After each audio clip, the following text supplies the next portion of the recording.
விஜய்னா தயவு செஞ்சு ஒரு சிஎம்மா இந்த பிரச்சனையை நீங்க தான் சால்வ் பண்ணி ஆகணும்.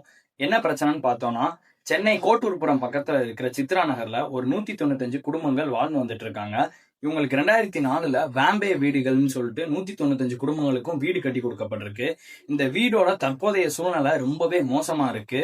குறிப்பா சொல்லணும்னா மழைநீர் தேங்குது. அது மட்டும் இல்லாம கழிவு நீர் பிரச்சனை. பாத்ரூம் போனா அந்த பாத்ரூம் போற தண்ணி ப்ராப்பரா வெளியில போறது கிடையாது.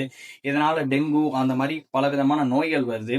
வீடோட சுவரெல்லாம் ரொம்பவே பழுதடைஞ்சு போய் அங்க இருக்கிற குழந்தைங்கள் பெரியவங்க மேல பட்டு அடிபடுது. இந்த மாதிரி நிறைய பிரச்சனைகள் இருக்கு. டிஎன்யூஹெச்டிபி அதாவது Tamil Nadu urban habitat development board வந்து இவங்களுக்கு தனியா வேற இடத்துல வீடு கட்டி கொடுக்கறதா சொல்லியிருக்காங்க. அப்போதைய அதிகாரிகளும் இதை ப்ராமிஸ் பண்ணியிருக்காங்க. இப்ப வேற இடத்துல வீடு கட்டியும் இந்த சித்ரா நகர்ல வசிச்சுக்கிட்டு இருக்க இந்த 195 குடும்பங்களுக்கும் வீடு எதுவுமே ப்ராப்பரா அலோகேட் பண்ணல. இதை பத்தி இவங்க மேலிடத்துல வந்து கம்ப்ளைண்ட் பண்ணாலுமே போலீஸ் வந்து இவங்களை வந்து ரொம்ப மட்டமா ட்ரீட் பண்றாங்க. ப்ராப்பரான ரெஸ்பான்ஸ் கொடுக்க மாட்டேங்காங்க. தயவு செஞ்சு இவங்களுக்கு ஒரு நல்ல வீடு கிடைக்கணும். அட்லீஸ்ட் அவங்களுக்கு அடுத்து என்ன நடக்கும்னு சொல்லிட்டு ஒரு ஆக்ஷன் பிளான் கொடுத்தீங்கன்னா ரொம்பவே ஹெல்ப்ஃபுல்லா இருக்கும்.